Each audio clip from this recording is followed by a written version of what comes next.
A la vuelta empezamos a contar lo de la guerra. Hay que empezar por lo de la guerra. Por cierto, no he contado que viene Santiago Armesilla. El tema de la izquierda lo vamos a hablar con él. Y ojo, que viene el maestro Amorós, que saca libro. Un libro sobre la tauromaquia. Es el nuevo cosío. Eso es lo que ha hecho Amorós. Así que hoy la noche va a estar completita. Hasta ahora mismo.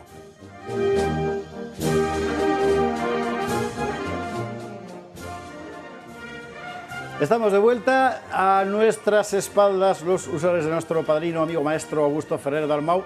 Sobre la mesa los húsares de nuestra madrina munificiente Paz. El húsar inicial y luego el Esteban. Y luego aquí tenemos el consorio de José Félix. Y además, atención, regalo maravilloso, una moneda auténtica del siglo XVII de nuestra amiga Isabel de Valladolid, que cualquier día bajaremos aquí. Lo que pasa es que es complicado colocarla y que se vea como Dios manda. Así que en cuanto encontremos la fórmula, la colocaremos.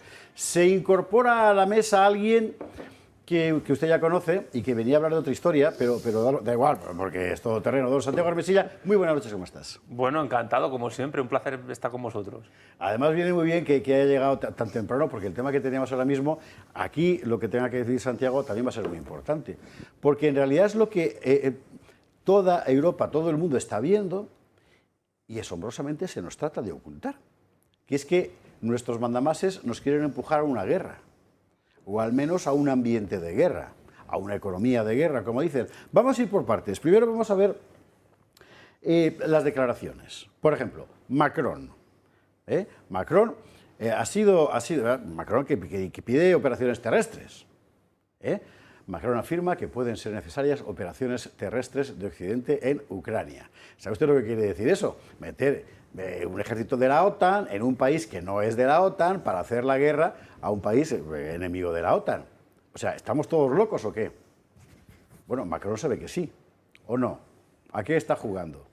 Se ha creado tal ambiente en Francia que ha aparecido un señor que es el jefe de la Fuerza Terrestre, creo que tenemos aquí está efectivamente, que estaban preparados para el combate, se llama Schill de apellido, el caballero este. El ejército francés está listo y se prepara para los compromisos más duros y ahora de movilizar 60.000 hombres. 60.000 hombres, perdóneme mi general, o sea, es una mierda en el escenario ucraniano. Pero claro, o sea, ¿de qué estamos hablando? El ejército francés es un ejército de excelente nivel, pero estamos hablando de lo que estamos hablando, o sea, no. Pero da igual. ¿Por qué este hombre se siente obligado a decir esto? Pues a lo mejor por lo mismo que nuestra insigne Margarita Robles, que estamos ante una amenaza total y absoluta de guerra. Mire qué cara de amenaza tiene. Robles asegura que la sociedad no es consciente de la amenaza total y absoluta de una guerra. ¿Sabe usted por qué no es consciente la sociedad? Porque es que no la ves. Claro. Entonces tienes a toda una pléyade de gente que de forma sincera o de forma interesada, o a veces ambas cosas, ¿verdad?, trata de convencernos de que la guerra con Putin es inminente. Los que más, evidentemente, en el ámbito de la Unión Europea. Ucrania ha recibido ya 50.000 millones, va a recibir 50.000 millones de la Unión Europea. Ursula von der Leyen el otro día lo contaba felicísima, ¿verdad? Han pasado un primer paquete de 4.500 millones, quiero recordar, ¿verdad?, de euros de la Unión, o sea, de usted, O sea, esto no lo pone Úrsula vendiendo ponis, esto lo pone usted, de su dinero, Y por otra parte, Charles Michel, que es ese señor de Garbao que aparece siempre a su lado, que es el presidente del Consejo Europeo, no confundir con el Consejo de Europa, está pues que era un régimen de economía de guerra. ¿Sabe usted lo que significa un régimen de economía de guerra, no? Reducción de prestaciones sociales, reducción de servicios sociales, etcétera, etcétera, etcétera. Reducción de sanidad, reducción de educación, claro. Más dinero para la defensa, como es lógico. Y reducción de libertades. Eso es, y por supuesto, reducción de libertades, tema en el que enseguida entraremos también. En esta atmósfera, de repente, los europeos deciden que hay que volver a la mili. A la mili. O sea, los que peinamos canas, la hemos hecho. Pero bueno, vaya usted a contar, no sé, como decía el otro día José Antonio Vícez, a los del Fortnite, ¿no? Gabriel Serrano.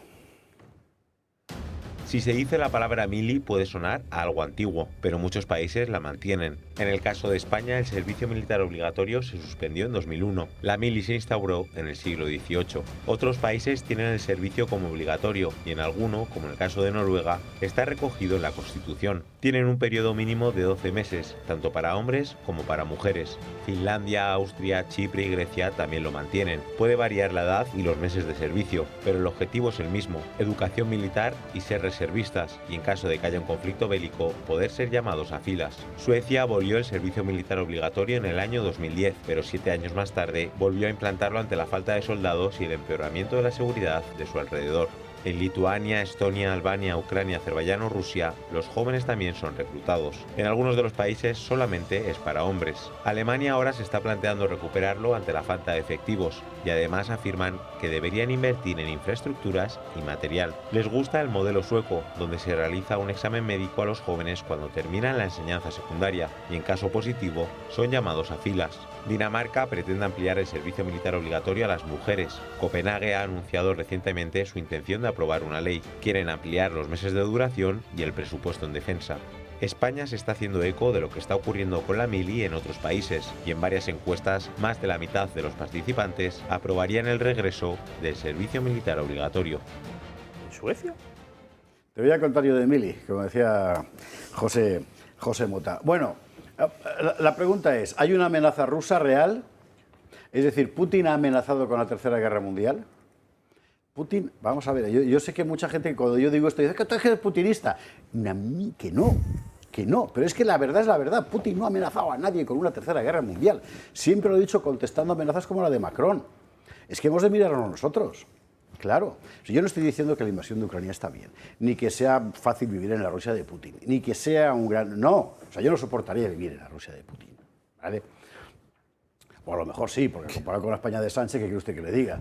Pero en todo caso no es eso, no es una cuestión moral, es una cuestión bélica, ¿eh? Claro, ¿Putin ha amenazado a alguien con la Tercera Guerra Mundial? La realidad es que no. ¿Putin tiene misiles que podrían desencadenarla? Claro. Por eso a la hora de hacer política exterior conviene ser como mínimo razonable, ¿verdad? El otro día contábamos el Sarmat, que es el misil este con capacidad para almacenar varias ojivas nucleares. Un solo impacto de un solo Sarmat puede arrasar un territorio de en torno a 600.000 kilómetros cuadrados, o sea, toda la península ibérica e islas adyacentes. ¿De qué estamos hablando? Bueno, le preguntaban a Putin por lo de la guerra y contestaba esto. Creo que todo es posible en el mundo actual. Y para todos, está claro que esto supondría un paso más en una tercera guerra mundial a escala completa. No creo que la gente esté interesada en eso. Le había preguntado por lo de las tropas de la OTAN en suelo ucraniano. ¿Pero qué vas a contestar? No, que pasen. En fin. Bueno, el otro día, ya cierro con este asunto, ya que hablamos con tertulios, Tucker Carlson entrevistaba a Alex Jones. Alex Jones, que es uno de los pioneros, ¿verdad?, de la vamos a llamarlo, telepopulista en Estados Unidos, ¿verdad? Mi amigo de Carlos Esteban, que adoraba a Alex Jones en su momento. Y el otro día con Tucker Carlson decía esto. Creo que eres la única persona en el mundo que relató lo ocurrido el 11S en detalle. Lo dijiste, hay aviones volando hacia el World Trade Center y culpan a Bin Laden. Dada tu habilidad para ver el futuro con bastante claridad, ¿dónde estaremos en 5 años? ¿O en el cielo o en el infierno? Nos espera lo mejor o lo peor, un contraste absoluto. Estamos en una encrucijada, nos acercamos al punto de no retorno y debemos exponer el mal sobre los problemas que tenemos. Tenemos potencial ilimitado, pero diría que si miramos al futuro, hay varias probabilidades de una guerra nuclear.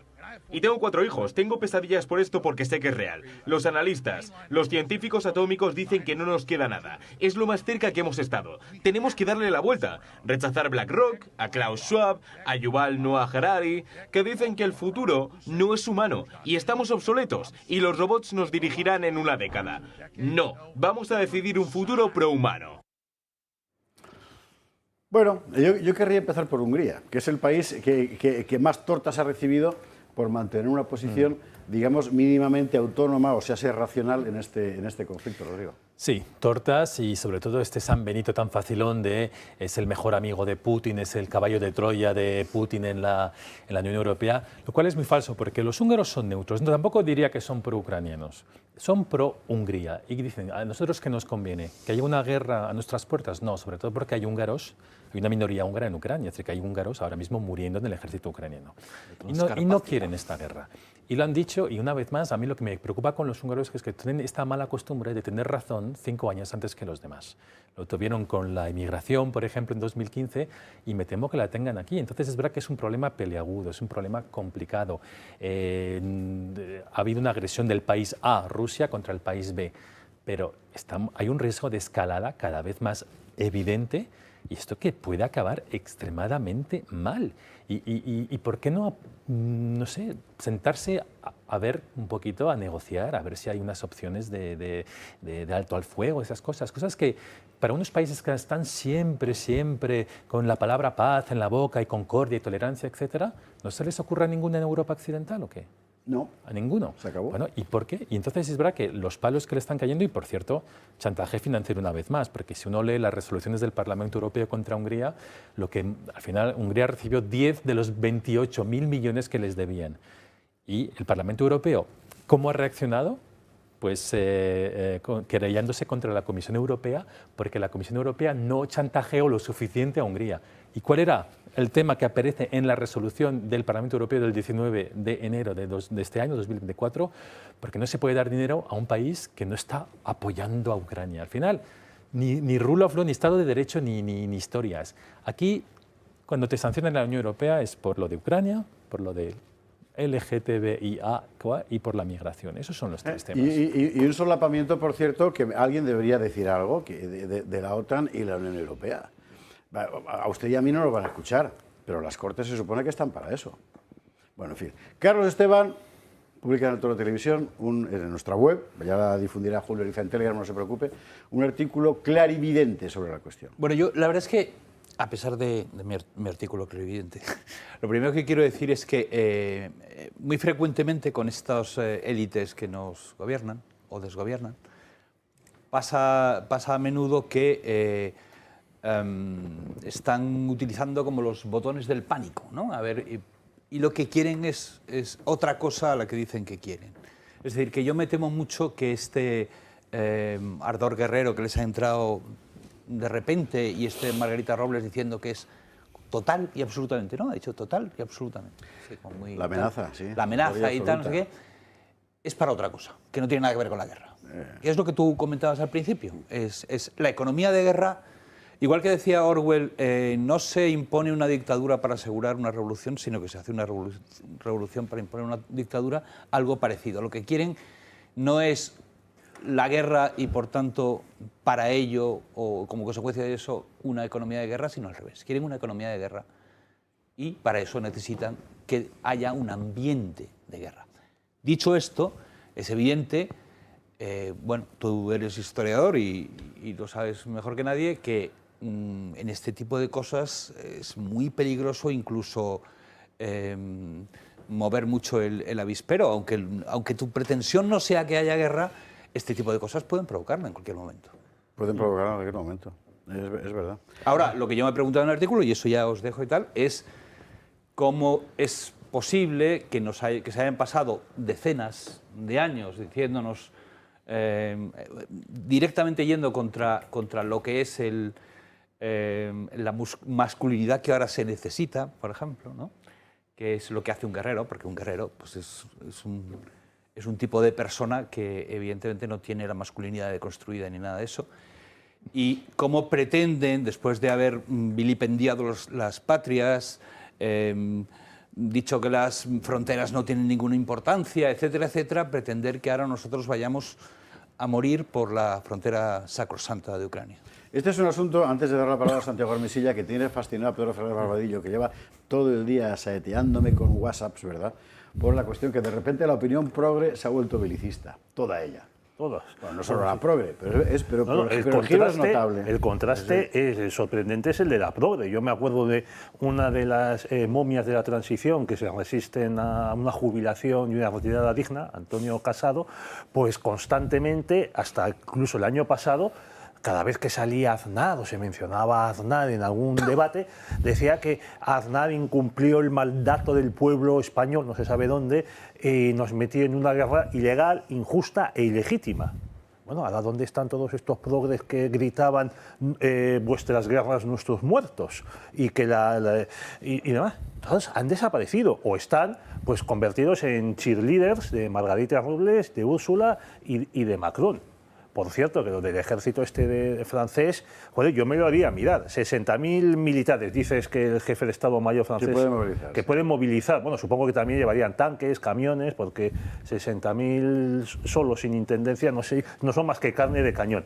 Oye, que es que a Francia le han echado de Níger, de Mali y de Burkina Faso.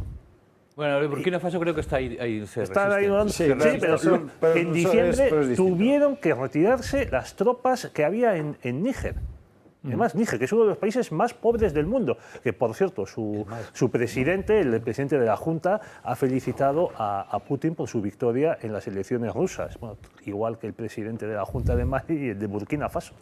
Es decir, a lo mejor es coincidencia todo. Todo es coincidencia, ¿verdad que sí?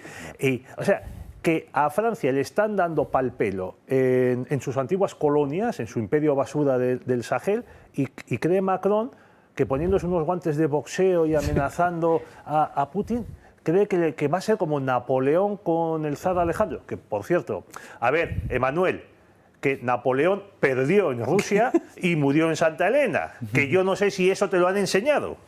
Pero, ¿habéis visto el vídeo del descendiente de Tolstoy, hablando del tema este? A mí me lo mandó Eugenio Dobrini, le mando un abrazo desde aquí, pero todavía no lo he visto. Bueno, lo que dice es, los rusos van a matar a todos los franceses que pisen Ucrania. A todos. No dice, vamos a los franceses, no, a todos, hasta el último. Y lo dice un francés fantástico. Oye, que es que también se nos olvida que los rusos de Alejandro entraron en París. Hombre, ¿tú sabes que los restaurantes se llaman bistro por eso? No, eso no lo sabía. Claro, bistro. Rápido. Don Santiago Gromesilla, qué paciencia ha tenido, ¿eh? Pues no ha movido una ceja mientras has estado aquí. Estaba escuchando atentamente a los compañeros.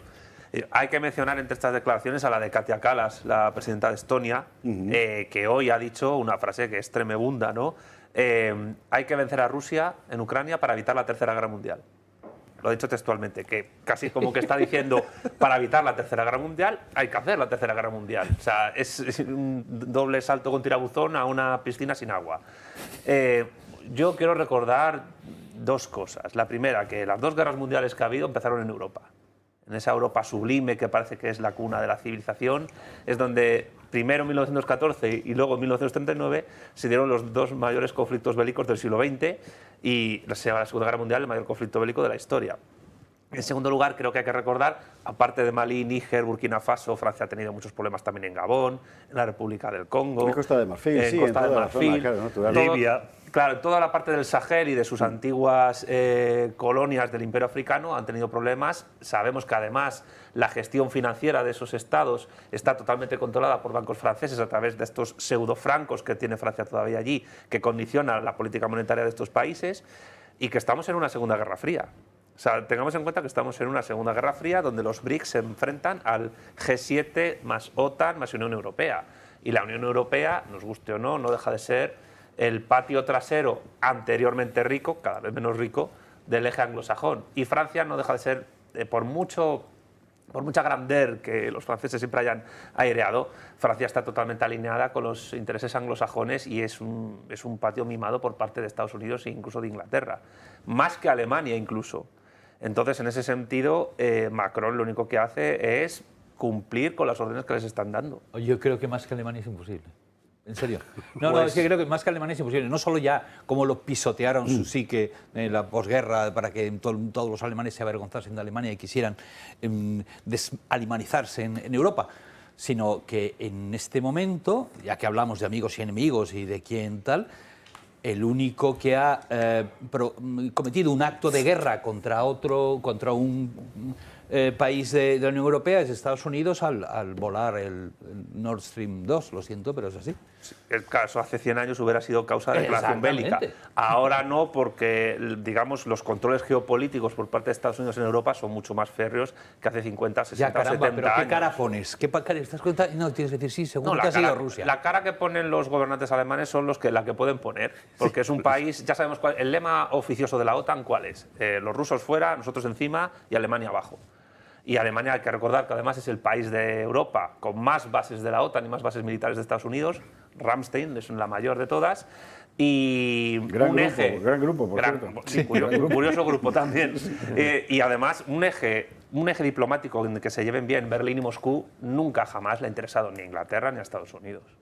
Bueno, pues que tampoco le interesa ahora a Berlín. Están desde el año, bueno, desde que se restaura algo parecido a Alemania, la República Federal de Alemania. Adenauer tampoco quería establecerse, vamos, la oferta que tuvo por parte de Stalin, que era una oferta trampa, de permitir la unificación de lo que quedaba de Alemania a cambio de que el país se convirtiese en un estado neutral en el centro de Alemania. Y Adenauer Que era dijo era mejor que la propuesta Morgenthau. ya, sí, Era pero que lo de Stalin Alemania tenía en cuanto- truco, no iba a Claro, permitir claro, elecciones las libres dos ni tenían- nada. las dos No, tenían pero es truco. que lo que es Sí. las negociaciones después de la Segunda Guerra Mundial fueron tremebundas. O sea, hubo iniciativas incluso por parte de Churchill y Roosevelt, llegaron a hablar incluso de esterilizar a toda la población alemana, sí. cosa a la, por cierto, la URSS se opuso.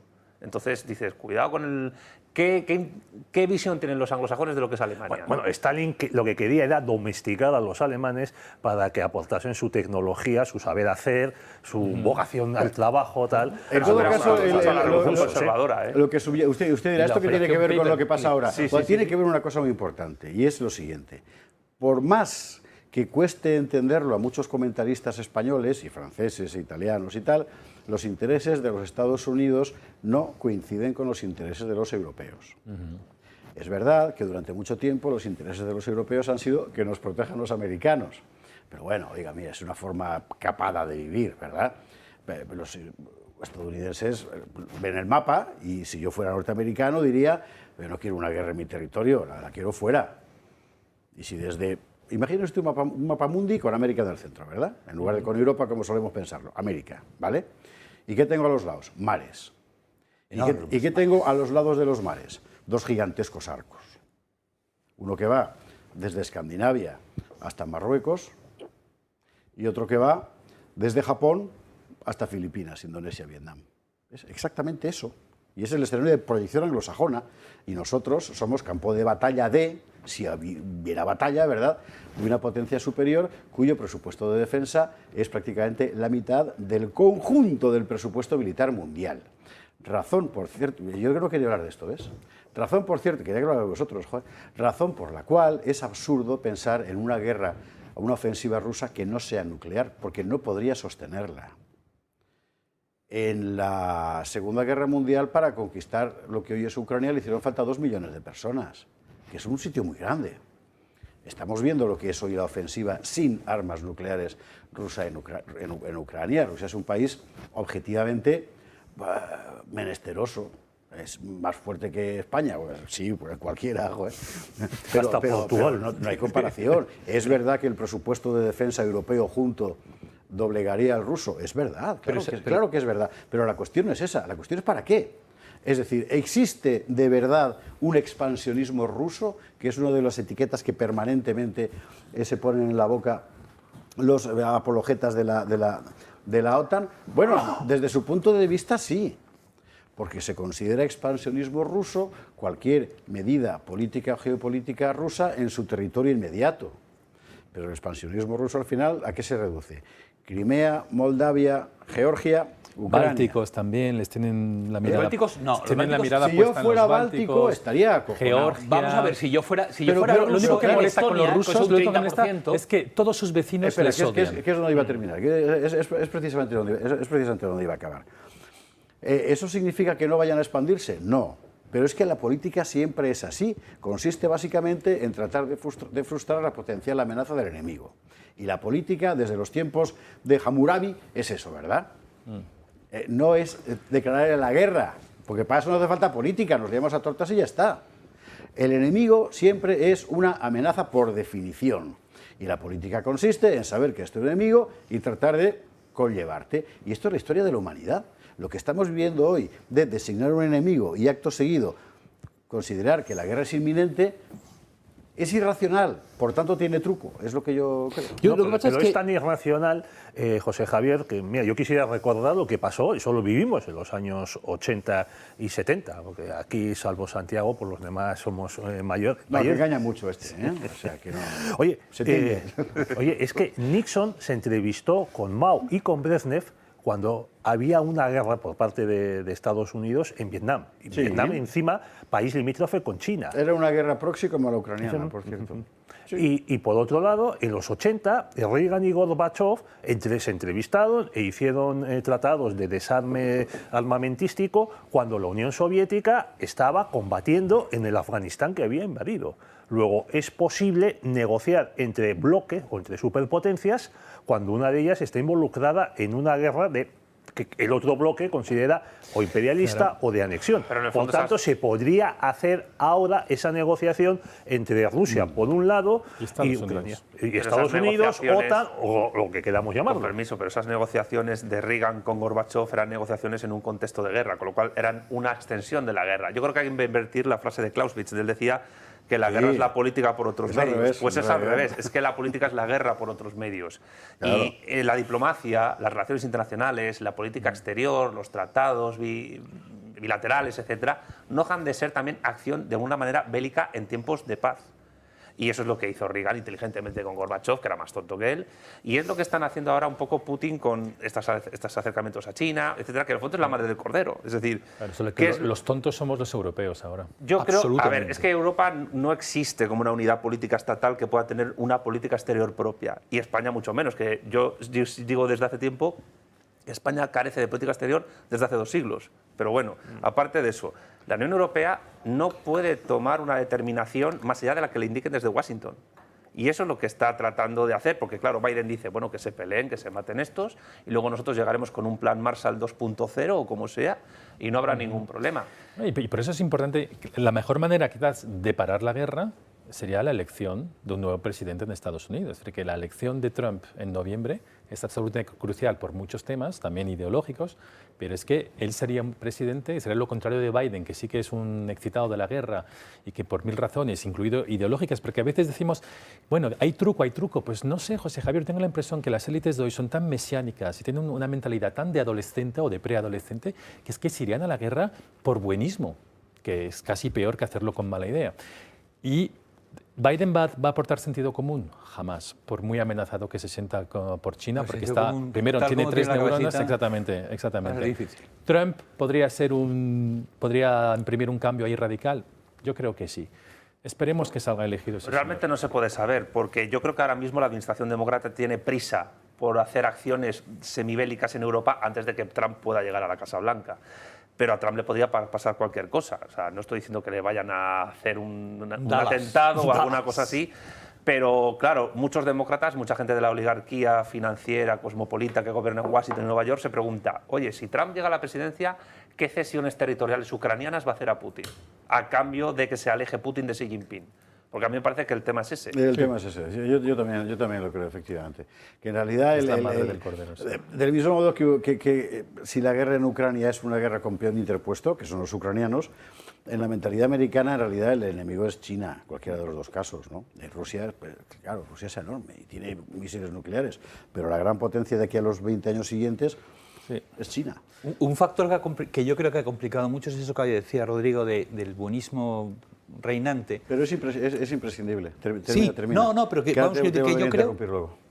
Vale, pero yo creo que ese buenismo es absolutamente un disfraz. Vamos a decir que están las puras y frías realidades geopolíticas y encima ese disfraz de, bueno, somos los buenos, aquí venimos a traer la democracia, este es un tirano, lo que sea.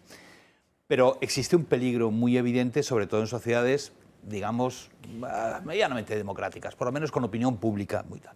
Y es que tú tienes que ejercer una campaña tremebunda de demonización del enemigo y de ensalzamiento del aliado, que hace que cuando tú dices, bueno, vamos a parar esto, es difícil. ¿Cómo lo se para? vendes? Y eso es muy interesante porque decía que Clausewitz, al que tú citabas antes, tiene un concepto que es el de centro de gravedad estratégico, ¿no? Es decir, aquello de lo que un contendiente saca su fuerza. Y en el caso de Occidente es la narrativa. Todo el tiempo. Claro, pero... Claro, ¿cuál es el problema de la narrativa? Que de algún momento tienes que parar. Ahora mismo, por eso toda la carne, valga el término, en fin, está puesta en el asador del relato continuamente, desde que empezó la guerra, que si Putin le faltaba un huevo, que si tenía cáncer, está a punto de morir, que si está a punto de morirse, que si no sé qué, que si todos somos espías de Putin, que si, o sea, todo el tiempo. Anteayer en Marlaska, que hay que poner las fake news rusas en las elecciones catalanas. Bueno, así todo, ¿no? Pero es fundamental porque necesitas ese relato que es del que tú sacas tu fuerza. Pero el problema es cuando quieres... Por ejemplo, tú estás la época, yo qué sé, de Carlos V, de Felipe II y tal, tú haces una guerra con Francia, tú no necesitas ni siquiera decir que Francia es un malo, que los franceses son muy malos, ni nada. Tú haces y tal, y cuando te conviene haces una paz, no pasa nada, como no has llamado a los franceses hijos del demonio ni nada por el estilo, pues los españoles encantados de que hagas la paz, encantados de que hagas la guerra. En fin, es una cosa que va, digamos, aparte. Con las democracias, ¿qué sucede? Que tienes que convencer al pueblo para que haga una cosa tan desagradable e incómoda como es una guerra.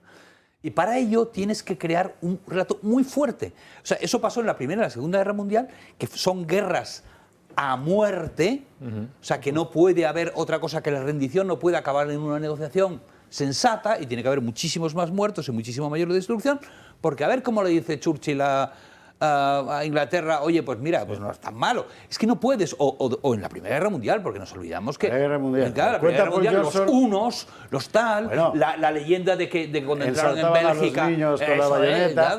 Edgar Berillón, médico, en realidad psicólogo, pero bueno, lo cuenta Paul Johnson en Tiempos Modernos.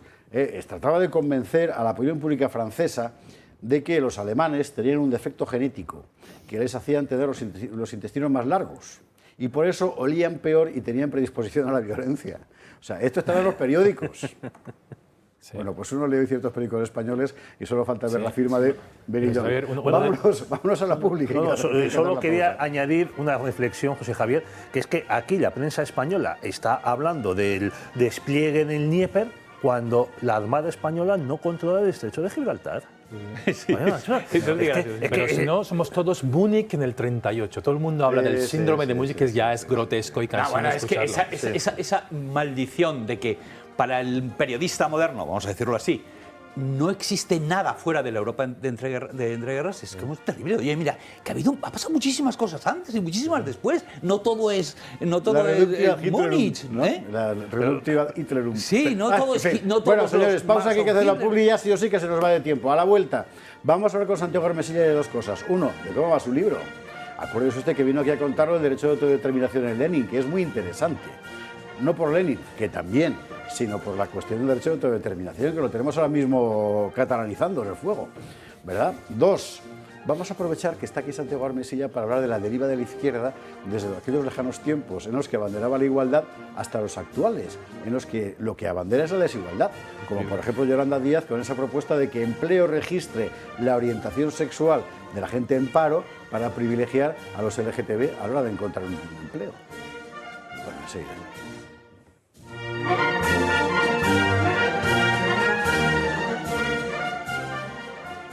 Estamos de vuelta, gato de viernes, gato de húsares. Bueno, cerramos la cuestión de la guerra. Mira, aquí estamos donde estamos, contando lo que vemos que pasa. Y oiga, ¿qué quiere usted que le diga? Me parece que hacemos más que muchos, que solo cuentan una parte y además sin saber lo que están contando. Pero hay más cosas de las que hablar.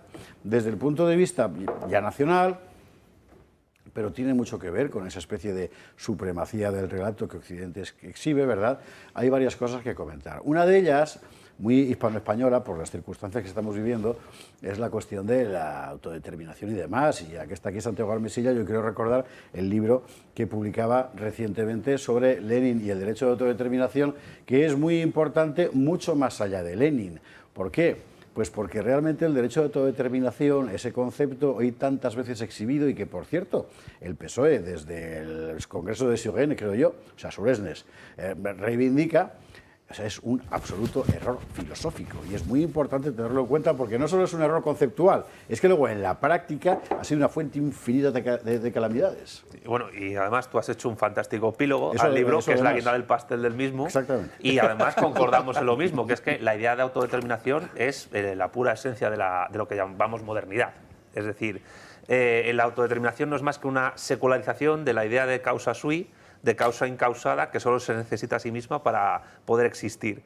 Llevado eso al ámbito de la política, de la ética, de la moral, pues tenemos desde la autodeterminación de género hasta la autodeterminación de los pueblos, que no solo ha defendido Lenin, que es que eso ha sido transversal a todas las ideologías políticas, hasta el propio Partido Obrero Nacional Socialista Alemán, en el punto 1 de su programa de 1920, la defendía para unificar a todo el pueblo alemán, racialmente ario puro, etc.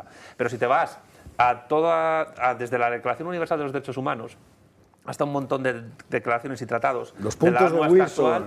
Sí, los puntos de Wilson, pero los propios procesos de descolonización del siglo XX se entienden desde esa idea de autodeterminación. ¿Qué pasa? Que desde la perspectiva desde que está escrito el libro, que es materialista, lo que decimos es que no hay autodeterminación, hay codeterminación de unos sujetos con otros y de unos estados con otros, y que al final el reconocimiento de la soberanía sobre un territorio, sobre unos recursos y sobre una población no depende de un pueblo que se autodetermina, sino que depende de la fuerza interna y externa que exista esa comunidad política para poder ejercer su soberanía.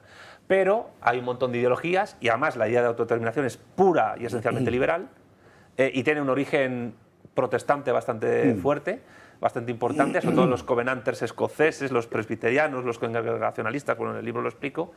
Es una idea sin la cual no se puede entender por los últimos 300 años de política. Y de hecho el primer texto autodeterminista político de la historia, ¿cuál es? La Declaración de Independencia de los Estados Unidos. Ahí es donde se gesta la primera idea autodeterminista política de la historia. Y por eso creo yo que es importante en el libro no solo la crítica a cómo lo maneja Lenin, porque eso fue perjudicial para la Unión Soviética, porque luego se despedazó en 15 repúblicas. Bueno, sino la guerra de Ucrania es una consecuencia de aquello. directa. Sí, y no solo la de Ucrania. Yo creo que lo de Abjasia y Osetia del Sur en Georgia, la cuestión de Chechenia... Bueno, es que Ucrania la crea Lenin. Sí. No existía como país independiente o como país soberano Eso lo tal, dice Putin, hasta que Lenin dice crea la Putin, República efectivamente. Socialista Soviética. No, es que además es curioso porque Lenin y Stalin tuvieron peleas sobre cómo organizar administrativamente la URSS. La primera constitución socialista del 18 era solo de la República Federal Socialista Soviética de Rusia. Y ya habían separado varias repúblicas, Bielorrusia, Ucrania, la Transcaucasia, que fue otro invento, de ahí surgen Georgia, Armenia y Azerbaiyán. Stalin era partidario de hacer referéndums en Bielorrusia y Ucrania para que se incorporaran como repúblicas autónomas de Rusia sin posibilidad de secesión. ¿Y qué hizo Lenin? Pues negarse en rotundo y llamarle chauvinista gran ruso a Stalin. Que era Que era georgiano. Que era Claro, georgiano, claro, además. claro. Pero lo gracioso del tema es que de aquellos polvos, esos lodos. La izquierda, o las izquierdas españolas, socialdemócrata y comunista, y muchos liberales también, han asumido la idea de autodeterminación como si fuese un derecho social básico, como comer o dormir en una casa. Entonces, allá tenemos un problema de calado, filosófico, político, geopolítico, histórico, tremendo, como ha dicho José Javier. La cuestión de la izquierda, yo es que no quiero, si pasa por aquí Santiago no quería dejar de planteársela. A él a lo mejor le va a parecer una cuestión infantil, pero que tiene que ser consciente Santiago Armesilla de que para un público, digamos, de la derecha sociológica, el asunto no deja de ser estupefaciente. Lo que planteaba Yolanda Díaz, lo contábamos esta semana en El Gato al Agua, del privilegio LGTB para la gente que busca empleo. Privilegio que pasa porque tú declares a empleo tu orientación sexual, ¿eh? O sea, tú vas a la oficina de empleo y le dices, yo soy fresador y además me gustan los señores. Bueno, Ana Llorova lo contaba así. Ir a la oficina de empleo y decir que eres homosexual, transexual, bisexual o intersexual. Este es el sencillo requisito que ponen desde trabajo para colarte en la búsqueda. Se pretende priorizar a determinados colectivos considerados vulnerables y a partir de ahora estos aspectos íntimos se registrarán de manera confidencial. Las críticas al funcionamiento del Infojobs público de Yolanda Díaz no han tardado en aparecer.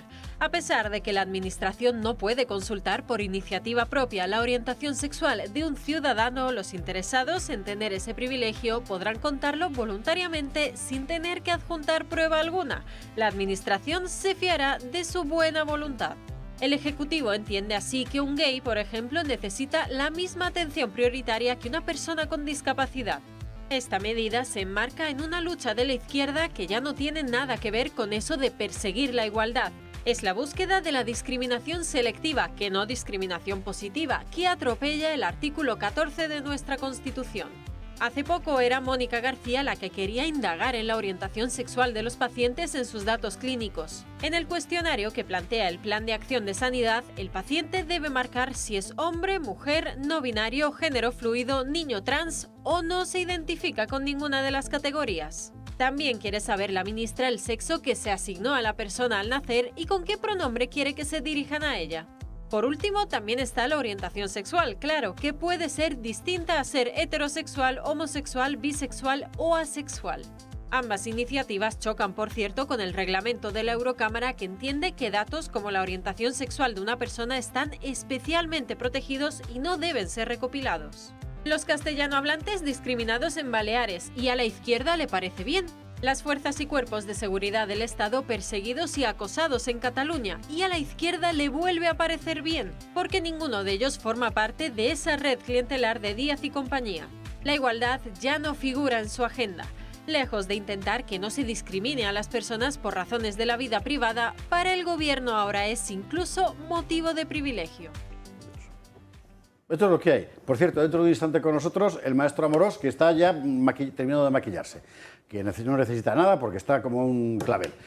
Santiago Armesilla, es impresionante. Al final ha terminado, es decir, aquello que se decía hace 30, 35 años como crítica, digamos, incluso un poco coñona, ¿verdad?, a la izquierda, de que lleva 25 años sin plantear una reivindicación de clase, todas son reivindicaciones burguesas, individualistas, ostras, absolutamente, pero hasta extremos, o sea, no te ven al ridículo. Bueno, yo creo que esa medida, que han intentado desmentirla un poco, también significa un tiro en el pie al colectivo homosexual, etcétera, porque bueno, se están tratando como si fuesen discapacitados, con los cuales por sus propios méritos no podían adquirir un empleo. Eso por una parte, ¿no? Y luego por otra, esto lo hablamos una vez aquí cuando vine, tiene que ver con las influencias progresistas, liberales que vienen de Estados Unidos, sobre todo del ámbito académico que controla el Partido Demócrata, de cómo en todo el siglo XX, pues desde Estados Unidos precisamente esas leyes que han tratado de elevar un poco el nivel de los afroamericanos, etcétera, se ha extendido a las mujeres, se ha extendido a los homosexuales, transexuales, etcétera, como si fuesen todos grupos discapacitados, y cómo tanto desde el Estado como también desde la empresa privada, de ahí la economía del bien común, ha tratado de primar a todos estos grupos.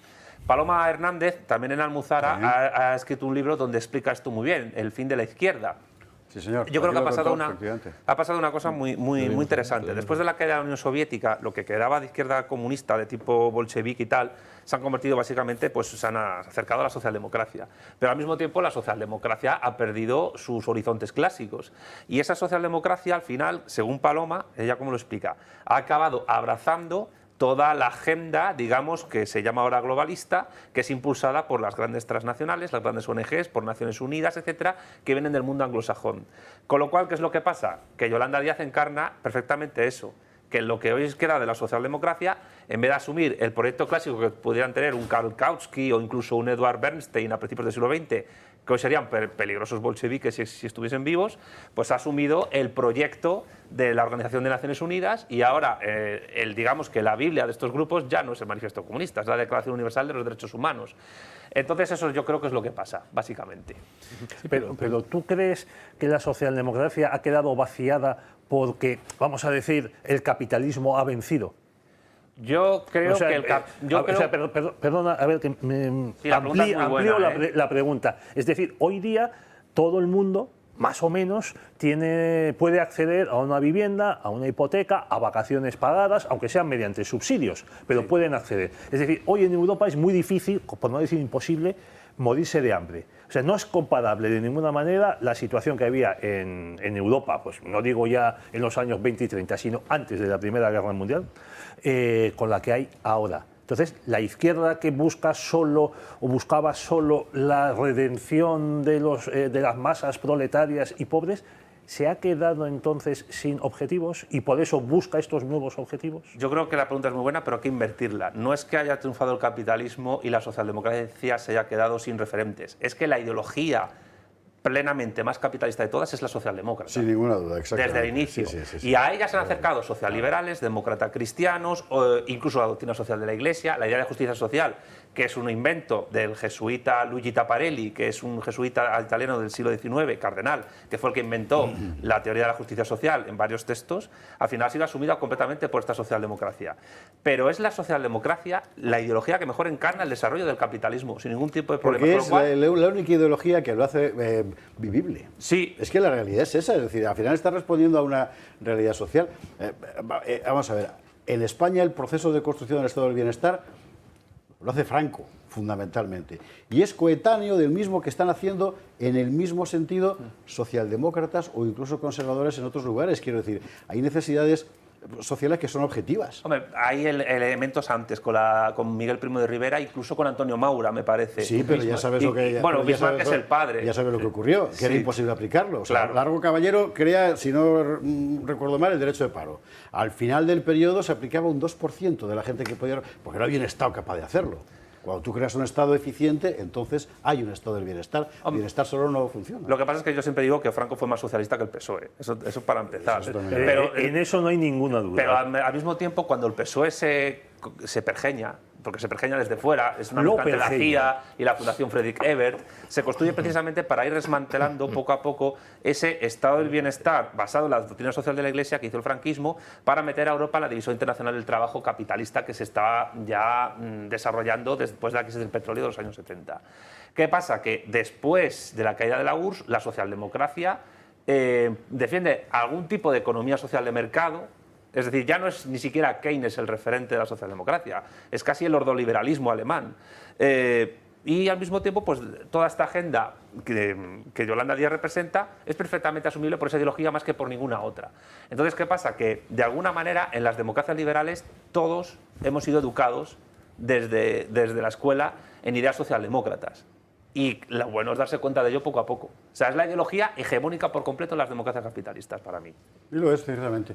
Bueno, muy rápidamente, porque se incorpora a la mesa el maestro Amorós. Don Andrés, muy buenas noches, ¿cómo estás? ¿Qué El tal? servidor, buenas noches, ¿qué tal? Que trae, por cierto, uno de las fobias de la izquierda, los toros. Mire usted por dónde. Por cierto, que eso también tampoco es verdad, pero bueno. Bueno, según con qué su izquierda, libro- perdona, según qué izquierda. Según qué izquierda, ¿no? Pero Claro, porque había para la izquierda había una izquierda razonable y normal, que a unos les gustaban los Alfonso toros y Guerra otros con no. su hijo viendo... No, y mucha por gente ejemplo. en el PSOE antiguo. Hombre, lo que pasa es que, claro, si habláis de Urtasun, bueno, pues eso, claro, es que la ignorancia es tan abismal Pero y el es esa sectarismo es tan izquierda, grande, precisamente. claro, que eso ya es un radicalismo teórico, no tiene nada que ver con la realidad. Entramos en faena, nunca mejor dicho, enseguida. Antes, Rodrigo, ibas a añadir. Sí, quería solo decir que a mí no me sorprende nada de esta medida de Yolanda Díaz. Esto es la continuación bastante lógica, es un peldaño más en una revolución ideológica que ya lleva 20 años así. El hecho, por ejemplo, que en España desde hace 15 años los hombres tengamos menos derechos que las mujeres en temas de violencia doméstica es exactamente la misma lógica. Y, por ejemplo, imagínate todos los temas de transición de menores trans que pueden llevar a dobles mastectomías, a mutilaciones. Hoy en día yo me voy a un hospital y digo, por favor, quíteme la oreja o el brazo porque me apetece, y me dicen no. ¿Y cuál es la excepción de este privilegio arcoíris? Es que si es por razones LGBT, incluso hay cirujanos dispuestos a cortarle los pechos a una niña de 14 años, por ejemplo. Entonces, al final es la misma lógica. Otro ejemplo, ahora en Estados Unidos hay una polémica con Boeing. ¿Por qué? Porque Boeing, para construir aviones, yo espero que seleccionen a los mejores ingenieros. Pues no, porque han empezado a seleccionarlos por razones de raza también y de orientación sexual. Por ejemplo, el jefe de American Airlines es una drag queen militante. Y entonces, al final... Al final se te caen las puertas. Al final se te caen las puertas y al final se te hunden los aviones. Y entonces, Por los tacones. pero ves, por los tacones en el tobogán. Lo último fue exactamente. una rueda, ¿no? Cuando iba a despegar. Sí, pero entonces esto es un ejemplo más de este delirio occidental, liberal, de izquierdas urbanita que está asolando con la civilización. Es que el capitalismo es de izquierdas, lo que pasa es que algunos no se han enterado todavía. Pues parece ser que sí, parece ser que sí. Don Andrés Amorós, muy buenas noches. Buenas noches. Tenemos la imagen del libro, pero es que quiero palparlo porque mi ejemplar se ha quedado arriba. El arte del toreo de Andrés Amorós, enciclopedia práctica de la lidia y de sus grandes maestros. ¿Y esto es un libro de toreros? Sí. ¿Y es un libro de toreo? Sí. pero también es un libro de toros. Porque para que te guste la fiesta tienen que gustarte los toros. Los toros me refiero al bicho, al animal. Y luego además, efectivamente, el torearlo. Y aquí está todo. Le he dicho que es el nuevo cosillo y me parece que es una descripción perfecta porque realmente es un diccionario. Pero es más una manejable, más sí, pequeñito. Exactamente, eso Claro. sí. Bueno, más siglo XXI, sí, claro. Bueno, está muy bien. mira. Editado en la esfera de los libros. En la esfera de los libros. Muy bien. Y Bueno. en tiempos de persecución lo sacas, ¿eh? Bueno, Sí. siempre ha habido eso. Mira, los toros siempre han suscitado polémica. Y además es lógico, a unos les gusta, a otros no les gusta. Hombre, ¿cuáles son las novedades? Yo creo que hay, sobre esas polémicas antitaurinas que hay ahora, pues yo creo que hay 3 factores. El primero, que España ha dejado de ser una sociedad rural y es una sociedad urbana. Entonces, claro, pues la gente Tu relación en con el general animal es no enteramente conoce distinta, lo que es sí. el animal, lo que es la realidad del campo, igual que no conoce la matanza del cerdo, igual que no conocen 20.000 cosas. Eso es un hecho. Bien. Otro hecho evidente, pero lo digo con toda claridad, pero también con, en fin, con sentido común. Piensen ustedes, opinen lo que opinen. El sectarismo político, el odio a España. Mira, a mí me tocó intervenir en las discusiones que hubo en el Senado hace ahora 11 años, si no me equivoco, con motivo de la iniciativa legislativa popular. Claro. Y me acuerdo que en el Parlamento catalán uno de los diputados dijo una cosa muy sencilla. No queremos los toros, cito textualmente, porque huelen a España. Es verdad. Es decir, que había un motivo absolutamente antipatriótico, político, como quieras llamarlo, ¿no? Y luego también hay otra cosa que tiene que ver con lo que habéis estado comentando antes. Bueno, la locura, el delirio actual, el llamado woke. Porque mira, por supuesto, el feminismo, el respeto a la mujer es maravilloso y es necesario y es obligatorio. Ahora, si llega a extremos ridículos es que ya es contraproducente. Lo mismo el respeto a los animales. Mira, a mí me tocó leer, para informarme un poquito, un filósofo americano, que es uno de los padres de esta tendencia. Me acuerdo del apellido porque es como las máquinas de coser que había en casa. Singer. Peter Singer, sí. Liberación animal. Pero Algunos lo llaman Morgan Singer. Pero que lo es de digo Cantamañanas. para que vean que no me lo invento, que está ahí. Bueno, entonces, ¿qué dice el señor Singer? Muy sencillo, dice, el ser humano es malo, el animal es bueno. ¿Por qué me señalas a mí cuando dices No el hay animal? solución. No, y es que es bueno, las dos manos. No hay solución.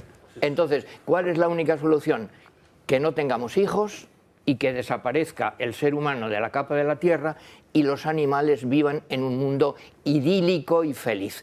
Bueno, claro, si se apuntan a eso, pues eso cualquier persona con un mínimo de sentido común sabe que eso es un puro disparate. Pero eso, Andrés, cada vez escasea más. Sí. Las personas con sentido común. Claro, porque... Hombre, yo creo que Peter Singer tendría que predicar de una vez con el ejemplo y poner fin a su vida en este mundo y así ya nos libraríamos. Se de él presta y a tal. tantos, en fin, a oye, tantas bromas disparatadas. Sí, pero otro que cogea del mismo pie es Paul Ehrlich, que Sí, lleva, claro. vamos, que ha hecho toda su vida, su Claro. fortuna inmensa, lleva como 50 o 60 años Con esa predicando historia. lo de la bomba de la población. Que Claro. no se ha cumplido ninguno de sus pronósticos.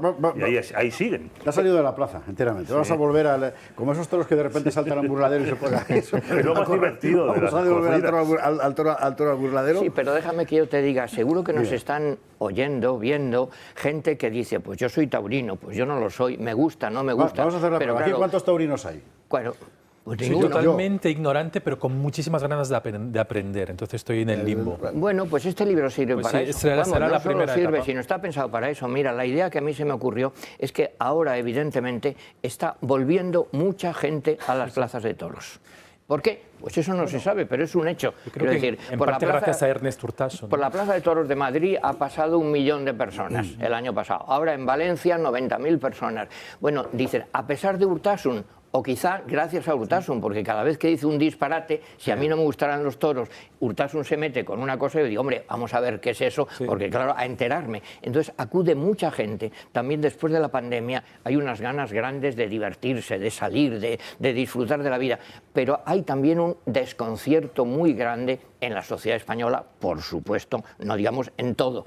También en los toros hay mucho espectador nuevo, joven o no joven, que le faltan no solo conocimientos de la técnica, que conviene saber un poquito, de la historia, que conviene saber un poquito, sino sobre todo criterio. A mí lo que me molesta más es que ahora otra cosa posmoderna, todo vale, todo es igual. Bueno, pues no, mire usted. El espectáculo en nada, es lo que tiene. No, Claro. no es igual. Pero yo pongo un ejemplo mío muy sencillo y muy tonto. O sea, yo soy capaz de hacer un soneto, sí, vamos, te lo aseguro, y además correcto y no me equivoco. Ahora, tú ves un soneto mío y uno de Quevedo y es otro mundo. Bueno, pues midiendo lo mismo contra lo que pensaba claro, aquella. absolutamente. Bueno, pues en los toros pasa lo mismo. No es el mismo el salto de la rana que un natural. No es lo mismo una Verónica que hacer el teléfono. Entonces conviene distinguir. Todo tiene mérito, pero hay mejor y peor. Va a costar el cordobés, los dos, claro. No, pero es así. No necesariamente, pero claro, hay una dimensión espectáculo, ¿verdad? Sí, claro. Que pega mucho con por otra parte, con el espíritu actual del público, y eso es inevitable, seguramente. Sí, bueno, lo difícil es... Yo, gracias a Julio Ariza, pude ver una corrida, estos Sanfermines en Pamplona, pues la mejor que he visto en mi vida. No solo por los toreros, sino también por los toros, que era una cosa descomunal. Y lo que más me impresionó del asunto es que realmente nadie parecía excesivo. Es decir, nadie parecía estar haciendo gestos de estos gratuitos para que la galería diga ¡hala, qué narices! No, o sea, era todo muy clásico. Pero hay que ser muy maestro y, sobre todo, que el toro responda, que siempre es la gran incertidumbre en cualquier corrida, por otra parte. Bueno, mira, es que mi idea es muy sencilla. ¿El toreo qué es? Es un arte. ¿Por qué? Porque busca la belleza. O sea, no buscamos matar a un toro, para eso pues se le ametralla, se le tira un mano. Es decir, buscas la belleza, lo que visto agrada. Ahora bien, tiene dos peculiaridades dentro de eso. Es un arte en vivo, que no se puede repetir, que en un momento dado hay que improvisar rápidamente. Es como el teatro frente al cine, como el concierto en vivo frente a una grabación. Y sobre todo hay una cosa, el material con el que trabaja el artista, oye, no es el papel, no es el mármol, no es el lienzo, es un animal peligrosísimo, es que los antitaurinos dicen, el pobrecito toro. Bueno, no han visto un toro, vamos, simplemente con verlo a tu altura, dices, eso es lo más terrible que hay. Vamos, ganó a un tigre de Bengala en una pelea que hubo, es tremendo. Y además es cambiante, que en un sitio embiste mejor por la derecha o por la izquierda, según las querencias. Es muy complicado. Entonces, en los toros hace falta, para el torero, hace falta valor, por supuesto. Hace falta estética, por supuesto. Sentimiento, claro. Pero también inteligencia. Hay que tener una inteligencia rápida para tomar decisiones rapidísimas, porque si no, te mata el toro, o te hiere, o te deja en ridículo. Entonces es un arte de verdad muy, muy complejo. Entonces lo que he intentado aquí es lo mismo para gente que sabe, que para gente con buena voluntad, que se abre y dice, oye, ¿qué es esto? Pues contarle un poco qué es el animal y cuáles son las reglas de la lidia, que conviene conocer en cualquier arte. Otra cosa, es un tópico, la gente dice, claro, el toreo, el romanticismo. El toreo moderno, en España, nace en la época de Goya, es decir, nace con la Ilustración, nace de la racionalidad. Antes había unos juegos populares espontáneos donde todo el mundo hacía pues más o menos el burro. Igual que surge en el siglo XVIII la poética de Luzán, para escribir bien hay que seguir unas reglas, nace las tauromaquias. Y en ese momento nacen las reglas de torear, nacen las plazas de toros, que es un ejemplo de arquitectura funcional, porque es el sitio mejor para que eso tenga lugar. No es porque sea bonito o feo, es porque no es cuadrado. Bueno, porque entonces un toro manso se acularía en uno de los rincones, en una esquina, y no habría forma. Claro, entonces es algo funcional. Y sobre todo, nace el toro. Hasta entonces era un animal salvaje, espontáneo, que nacía como quería. Es decir, que el toro bravo ya en sí es cultura, no es natura, es un producto peculiar hecho por el ser humano. Por eso es cultura y permite que existan también las dehesas. Entonces, algo evidente, te pueden gustar los toros o no, yo respeto absolutamente al que no le guste. Ahora, lo que no se puede discutir es, primero, que forma parte de la cultura de España, que es visto en el mundo entero como seña de identidad de España. Te guste o no te guste. Yo pienso en el jazz y pienso en Nueva Orleans, pienso en el Renacimiento y pienso en Florencia. Piensan en el mundo entero, en el toro, y piensan en Madrid, en Sevilla, en una cultura hispánica. Que tiene una trascendencia económica, bueno, eso es evidente, y que ha ido unido a la cultura española, hispánica, a lo largo de los siglos, eso es evidente. Y ha creado un ecosistema propio. Sin duda, Claro, y ha creado un lenguaje peculiar. Eso además, claro. Bueno, pero un lenguaje, fijaros que esto es bien curioso, porque cada profesión, cada oficio tiene su lenguaje técnico. Pues los economistas, los abogados, pero no hablo de eso, no. Es que el lenguaje taurino es tan hermoso, tan importante, porque se usa metafóricamente para la vida cotidiana. Y lo usan los políticos continuamente. Claro. Por cierto, esto me lo ha puesto a huevos el maestro. Vamos a ver, compañeros periodistas de las últimas jornadas, precisamente tenéis que leer este libro para dejar de decir las espadas están en todo lo alto. O sea, no. Las espadas están en alto es, digamos, una metáfora bélica. En todo lo alto es la metáfora taurina. Si tú dices, por ejemplo, después de una conversación entre Barbadillo y servidor, que las espadas están en todo lo alto, es que estamos los dos con la espalda clavada aquí debajo del morrillo. O sea, no. O sea, o las espadas están en alto o la espada está en todo lo alto. Mira, te pongo un ejemplo. Hay una expresión pues muy bonita que es crecerse en el castigo. Sí, que la utiliza Miguel Hernández como el toro he nacido para el luto y el dolor. Como el toro me crezco en el castigo.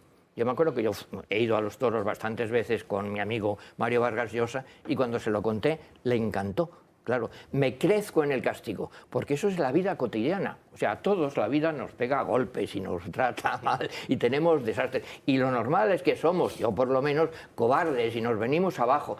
Y el toreo es un ejemplo de decir, oye, el toro bravo acude al caballo a que le piquen. La primera vez puede acudir porque no sabe qué le espera. Pero lo bueno es que la segunda vez vuelve. Dices, y además vuelve con una mala leche perfectamente perceptible. Se crece en el castigo. Perdona, eso es un ejemplo para la vida cotidiana. Es decir, que hay unos valores fuera ya de lo estrictamente del espectáculo taurino. Mira, el ejemplo de cultura, que es clarísimo. Uno de los mejores poemas de la literatura española, El llanto, por Ignacio Sánchez Mejías, de Federico García Lorca. Pero Lorca es igual que las coplas de Jorge Manrique, igual que la elegía de Miguel Hernández, pero Lorca no dice nada de lo buen torero que era Ignacio. Es verdad. No dice que toreaba, que ponía banderillas, no dice que toreaba con la muleta, que daba naturales. No, lo pone como ejemplo humano. Dice, si no me equivoco, no hubo príncipe en Sevilla que compararse le pueda. Ni espada como su espada, ni corazón tan de veras, como un río de leones su maravillosa fuerza y como un torso de mármol su dibujada prudencia. Aire de Roma andaluza le doraba la cabeza donde su risa... Me paro. ¿Dónde te has dejado la guitarra, Rodrigo? Porque esto había que acompañarlo con un pero eso no es rasgueo, guitarra, una cosa... eso es muy serio. ¿Qué es lo que Pero pasa? ya. Que es que Ignacio lo que nos enseña es a afrontar la muerte con claro. dignidad. Y claro, yo espero, si Dios quiere, no ponerme nunca delante de un toro. Claro, de un toro bravo, líbreme Dios. Pero claro, a mí me va a llegar, como a todo ser humano, la muerte. Afrontar la muerte como un torero. con Está muy bien, dignidad, sí. eso es una lección ética. Es decir, que hay una serie de valores en la tauromaquia que hay que conocer.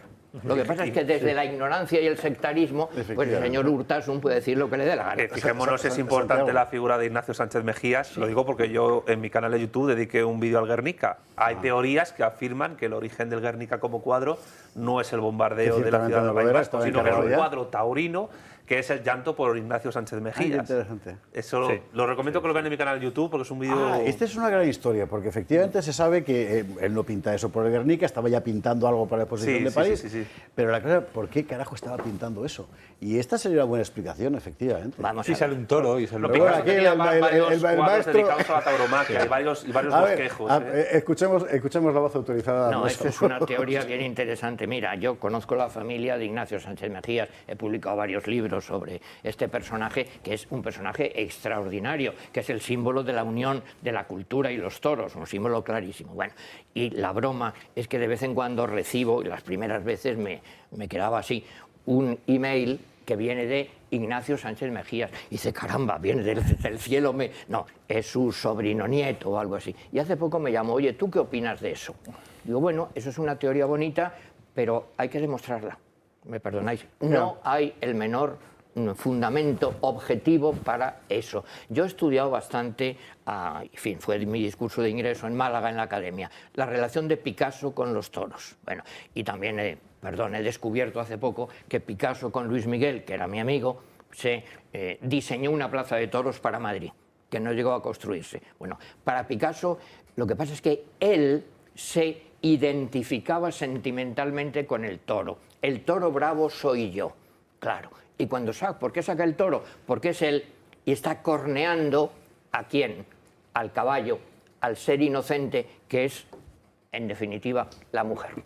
Las mujeres a las que él ha tratado mal. Sí, sí, la historia de Picasso es muy tremenda, claro, pero por egoísmo del artista. Pero precisamente lo trágico es que él se identifica con el minotauro, con el ser humano, medio hombre, medio toro, que sin querer hiere a lo que más quiere. Entonces, ¿es posible que el Guernica tenga que ver con Ignacio? Bueno, yo no lo creo. Yo invito a la gente que vea el vídeo y que vea la documentación que trato, ¿eh? Pero hay que demostrarlo. Sí, está bien encaminada la idea, ¿eh? El arte del toreo, de Andrés Amorós, en La Esfera, enciclopedia práctica de la lidia y de sus grandes maestros. Va a encontrar usted parte de lo que ha contado aquí y tiene que volver para seguir contando cosas. ¿Se puede hacer una pregunta? Sí, pero tiene que ser muy breve porque nos tenemos que ir a la publi. Está Luis del Pino, que viene con Fernando VII debajo del brazo. Pues brevísima, don Andrés, fascinante su conversación, entretenidísima. No, fascinante el arte del toreo, que es muy complejo.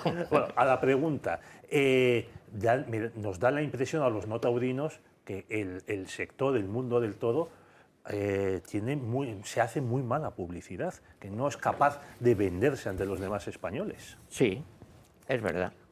Bueno, hay una frase muy tradicional que es que el fútbol es algo bastante tonto, pero llevado por gentes inteligentes. Y el toreo es algo muy importante, llevado por gentes torpes. Pero si me perdona que yo le diga, es que el mundo, cuando se comercializa, cuando hay mucho dinero en juego, y el espectáculo taurino pues mueve mucho dinero, mucho, y es uno de los que aporta más en IVA al Estado de los espectáculos culturales, pues todo eso se presta a la corrupción, al fraude. Vamos a ver, la pintura es algo maravilloso, pero ¿hay fraudes en las galerías de pintura? Bueno, si empezamos a hablar, ¿hay fraudes en los premios literarios? Bueno, ¿quiere decir con eso que la literatura es algo asqueroso? No, bueno, eso es que es algo humano y bueno, pues hay cosas que no nos gustan, pero el arte en sí es maravilloso. Que nos vamos. A ver, repasamos. Dentro de un instante viene Luis del Pino con su Fernando VII, que usaba paletó, como usted. El paletó, por cierto, era un tipo de levita. Corta, digo para... hay gente que pensaba que era una vara. No. Bien, Santiago Armesilla, que se marcha. Nos deja con, recordamos, su libro, que ya trajimos aquí, Lenin y el derecho de autodeterminación, una crítica marxista del derecho de autodeterminación en Lenin, extremadamente interesante leerla con ojos de hoy y mirada a lo que tenemos hoy alrededor. O sea, que no es Lenin, que ahí está en su momia, ¿verdad? No, que es el tema catalán, ¿verdad? Oye, y otro día tienes que contar lo de la hispanidad de la izquierda, esta que habéis liado. Ah, sí, en Salamanca, sí, un éxito. Juan Manuel de Prada, Pedro Baños, Paloma Hernández, ha habido bastante gente y seguramente hagamos el año que viene una segunda edición. La próxima vez que pases por Madrid vamos a hablar solo de eso. La próxima vez que me invitéis os traigo jamón de Salamanca, ¿eh? Eso me parece. La letilla, además. Yo me la llevo a Budapest. Muchísimas gracias. Y Andrés Amorós, maestro, como siempre. Qué cosa más bonita. Además tiene ilustraciones, tiene una cosa preciosa de libro. Muchísimas gracias, de verdad. Gracias a vosotros. Vámonos a la publicidad y seguimos.